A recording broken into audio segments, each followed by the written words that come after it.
Live now to Palm Springs, California, and Bobby Chacon, a retired FBI special agent who is also a lead diver for the FBI's underwater search and evidence response team. Bobby, it's good to see you. Good to see you again, John. Thanks. Okay, so the big unanswered question now, I guess, is what caused this implosion? I want you to listen to a little more from the U.S. Navy on what was found and where. Here we go. The initial thing we found was the nose cone, which was outside of the pressure hull. We then found a large debris field. Within that large debris field, we found the front end bell of the pressure hull. That was the first indication that there was a catastrophic event. Explain how there can be what they call a large debris field here, because the image I have is the Titan imploded. Why would the wreckage be scattered over a wide area?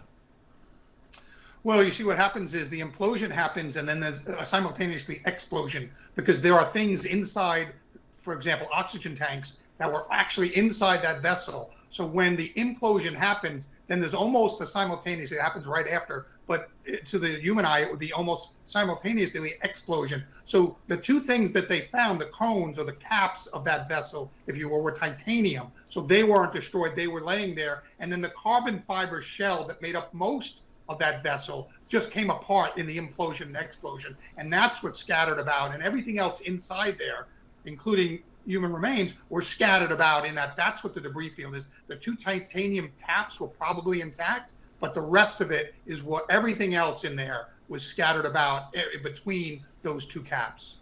And they're talking about 5 major pieces of debris here. It's not far from the wreckage of the Titanic.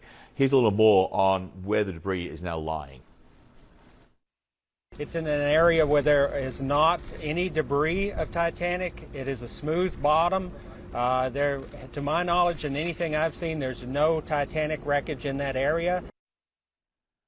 Nothing at 12,500 feet below the surface, I imagine, is straightforward. But how difficult would it be to recover this debris? And if it's not recovered, if OceanGate refuses to bring it to the surface, because I think they're the ones responsible for it, will it still be possible to know for certain what happened, what caused the implosion? It won't be unless you recover the majority of that vessel. The sooner they do that, the better, because the ocean changes things all the time. Tides and currents and ocean pressures moves things around unless they're very big.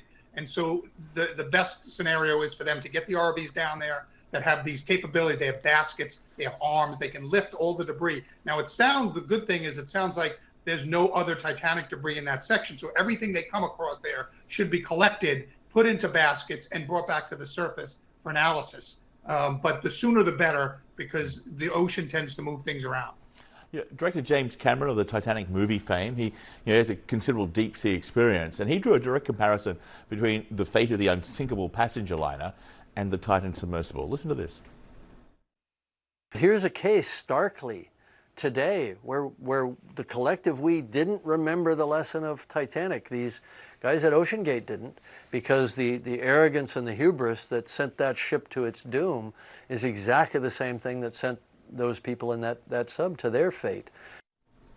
And given all the safety questions about the Titan, which seem to have gone unanswered in recent days, does he make a fair point?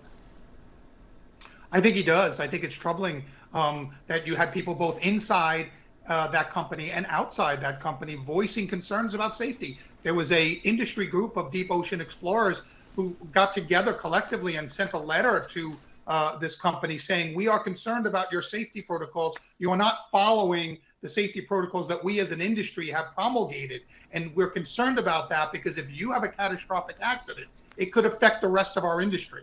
And so they sent that letter back in 2018, I believe. So there has been some concern about this particular company and the safety margins that it was operating at. Bobby Chacon, as always, it's great to have you with us. Really appreciate it, and good to see you. Thanks, John. Well,